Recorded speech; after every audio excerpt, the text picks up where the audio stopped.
বন্ধুরা সবাই কেমন আছেন? আমি আশা করব সবাই ভালো আছেন এবং আমার জন্য অবশ্যই দোয়া করবেন যেন আমিও ভালো থাকি। ভালো থাকলে আমি ভালো ভালো ভিডিও আপনাদের জন্য মেক করতে পারবো। তো বন্ধুরা আমি এখন যাব দক্ষিণ বনশ্রী। তা আমি এই মুহূর্তে আছি হাতির ঝিল থেকে বের হচ্ছি। হাতির ঝিল থেকে বাড্ডা যাওয়ার যে রুট, সেই রুটে আমি এখন উঠতেছি। তো আমি যাব দক্ষিণ বনশ্রী। তো আমি রাইড করব আর আমি আপনাদের সাথে একটু গল্প করব। তো আপনার সাথে থাকুন। এবং দেখতে পাচ্ছেন যে আজকে অনেক বৃষ্টি হয়েছে। বৃষ্টি হওয়ার কারণে রাস্তাঘাট অনেক ভিজা। আসলে এই ভিজার ভিতরে বাইক চালানোটা অনেক কষ্টকর এবং অনেক ঝুঁকিপূর্ণ। কেননা এই যে রাস্তাটা, এই রাস্তার ভিতরে কিন্তু বাইক স্লিপ হওয়ার সম্ভাবনা খুবই বেশি থাকে।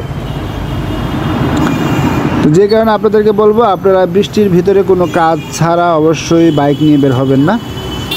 আর যখনই বাইক রাইড করবেন তখনই আসলে আপনাদেরকে সাবধানতা অবলম্বন করে রাইড করতে হবে। আর এই যে মেন রোড, এই মেন রোডে যে আসলে রিক্সাগুলো থাকে, এই রিক্সাগুলোর জন্য আসলে বাইক রাইড করাটা আসলে খুবই কষ্টকর। একটু অদ্ভুত বিষয় দেখুন, রাস্তার ওই পাশে একেবারে রাস্তা ভিজা আর এই পাশে দেখুন একেবারে শুকনা। আপনারা তো অবশ্যই দেখছেন রাস্তার ওই পাশে কি একেবারে ভিজা, তাই না? আর এই পাশটা দেখুন একেবারে শুকনা। জিনিসটা আসলে খুবই অবাক লাগলো।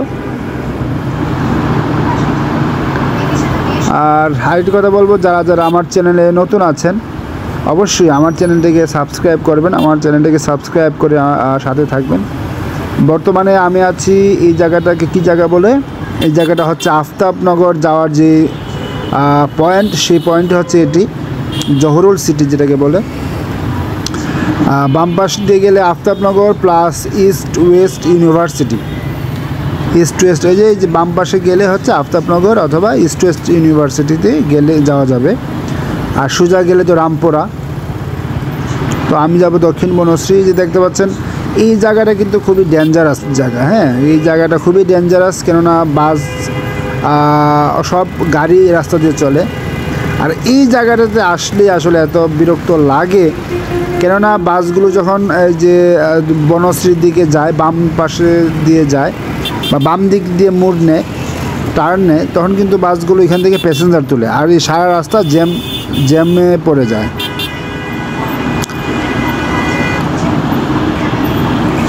এই জায়গাটাতে আসলে আমার খুব ভয় লাগে। আসলে আমি খুব ভয় পাই এই জায়গাটাতে বাইক চালাতে গেলে। আপনাদের যদি বন্ধুরা এরকম কোনো এক্সপিরিয়েন্স থেকে থাকে, এই রাস্তাটাতে কোনো এক্সপিরিয়েন্স থেকে থাকে, তাহলে অবশ্যই একটু কমেন্ট করে জানিয়ে দিন। দেখতে পাচ্ছেন আমি আসলে বাম পাশে যাব, অনেক ভয় পেয়ে গেছি। আর এই যে এই মোড়টার মাঝে আসলেই বাসগুলোকে প্যাসেঞ্জার নিতে হবে। ওরা কিন্তু চাইলে আর একটু সামনে গিয়েও প্যাসেঞ্জার নিতে পারে, তাই না? ওরা এই মোড়ের ভিতরে দাঁড়িয়ে প্যাসেঞ্জার নেয়, যেখানে আসলে মানুষই হাঁটা চলা কষ্ট হয়ে যায়, সেখানে বাসগুলো থেমে প্যাসেঞ্জার নেয়। আসলে এটা খুবই কষ্টকর একটি বিষয়। পাশেই পুলিশ থাকে, পুলিশ থাকার পরেও কোনো কিছু করে না বা করার থাকে না।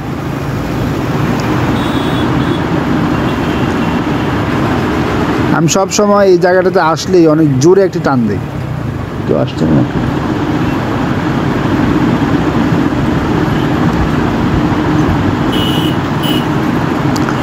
বর্তমানে আমি আছি রামপুরা ব্রিজ থেকে স্টাফ কোয়ার্টার অথবা বনশ্রী যাওয়ার যে রুট, সেই রুটে। আজকে আসলে রুটটি অনেক ফাঁকা লাগতেছে, কিন্তু অন্যান্য সময় তো আসলে এরকম বা এত ফাঁকা থাকে না। আবার আজকের ওয়েদারটাও অনেক সুন্দর।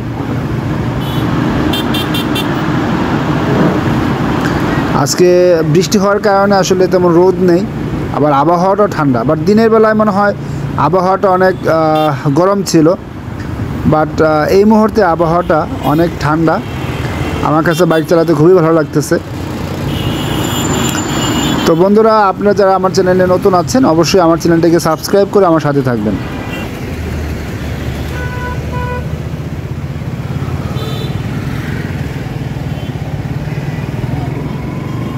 আমি এই মুহূর্তে বনশ্রীর ভিতরে প্রবেশ করলাম। বনশ্রীর ভিতরে রাস্তাটা খুবই সুন্দর, বাট দক্ষিণ বনশ্রীর রাস্তা বা দক্ষিণ বনশ্রীতে ঢোকার যে রাস্তাগুলো, ওইগুলো আসলে অনেক চিপা গলি, ওইগুলোতে আসলে বাইক চালাতে অনেক কষ্ট হয়। বাট বনশ্রীর A block, B block, C block এগুলো আসলে খুবই ফাঁকা থাকে। খুবই ভালো লাগে এই জায়গাটাতে বাইক চালাতে। আমি এই ব্লক ক্রস করে চলে আসছি। আরেকটি কথা বলে রাখি বন্ধুরা, আপনারা যারা 2026-এ এসে বা 25-এর শেষের দিকে এসে বাইক কিনবেন ভাবছেন, আপনারা অবশ্যই কমেন্ট করতে পারেন। আমি এই নিয়ে একটি ভিডিও দিয়ে দেবো যে আসলে কোন বাইক কিনলে আপনাদের জন্য ভালো হবে।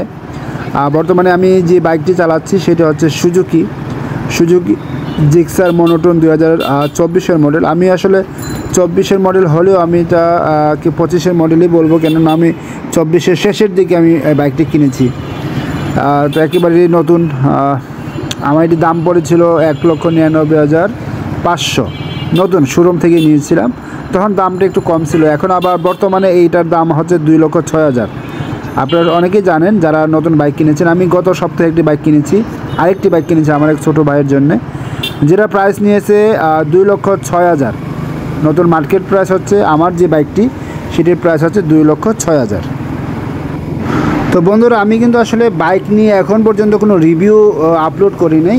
তো আমার যে বাইকটি চালাচ্ছি আমি তো আগেই বললাম যে জিক্সার মনোটন। তো আপনি যদি 2026 বা 25-এর শেষের দিকে এসে বাইক কিনবেন ভেবে থাকেন, তাহলে অবশ্যই আমাকে কমেন্ট করতে পারেন। আমি কিন্তু একটা রিভিউ দিয়ে দেবো যে আমি এই বাইকটি থেকে কেমন সার্ভিস পাচ্ছি, কেমন মাইলেজ পাচ্ছি, বিস্তারিত আমি এটা রিভিউ দেবো। তবে রিভিউ দেওয়ার আগে আপনারা অবশ্যই আমাকে কমেন্টে জানাবেন যে আসলে আপনারা রিভিউ চান কি না। এবং বাইক তো আসলে কিনলেই হবে না, বাইকটাকে অবশ্যই মেনটেন করতে হবে ভালোভাবে। যদি আপনি বাইক মেনটেন করতে পারেন তাহলে কিন্তু ভালো একটি মাইলেজ পাবেন, ভালো সার্ভিস পাবেন। শুধুমাত্র বাইকটাকে ভালোভাবে মেনটেন করতে পারলে ভালো সার্ভিস পাওয়া যাবে, আদারওয়াইজ কিন্তু পাওয়া যাবে না।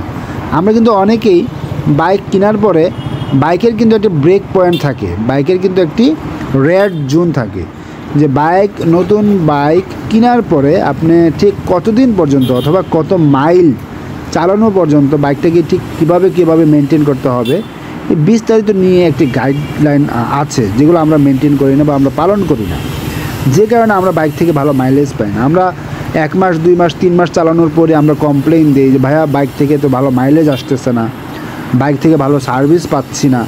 আসলে এই সব কিছু ডিপেন্ড করে আপনার বাইক চালানোর স্টাইলের উপরে, আপনার লাইফ স্টাইলের উপরে। আসলে আপনার প্রতিনিয়ত বাইকটাকে কীভাবে ইউজ করতেছেন, হ্যাঁ, এগুলোর উপর ডিপেন্ড করে আসলে বাইক থেকে কেমন সার্ভিস পাবেন।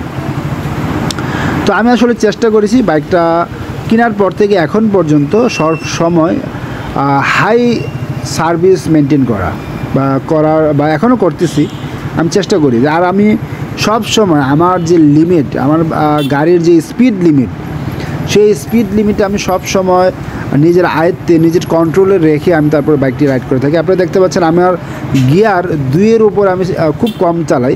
গিয়ার 3-এ যখন চালাই তখন হচ্ছে যখন আমি রাস্তা ফাঁকা পাই তখনই আমি 3-এ 4-এ চালাই।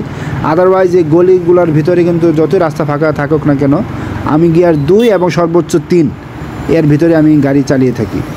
এবং এগুলোরও একটি নির্দিষ্ট মেজারমেন্ট আছে, নির্দিষ্ট মাপ রয়েছে যে ঠিক কত স্পিডে আপনার গিয়ার ঠিক কত রাখতে হবে, কোন গিয়ারে কত স্পিডের রেঞ্জ কত, এগুলো কিন্তু বিভিন্ন মাপ রয়েছে বা বিভিন্ন মেজারমেন্ট রয়েছে। এগুলো আসলে আপনি যদি এইসব রিলেটেড ভালো ভালো ভিডিও চান তাহলে অবশ্যই আমাকে কমেন্ট করবেন। কমেন্ট করলেই কিন্তু আমি এইসব নিয়ে ভিডিও আমি আপলোড করে দেব।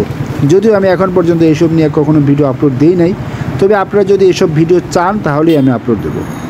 তো বন্ধুরা, দেখতেই থাকুন এবং আমার সাথেই থাকুন।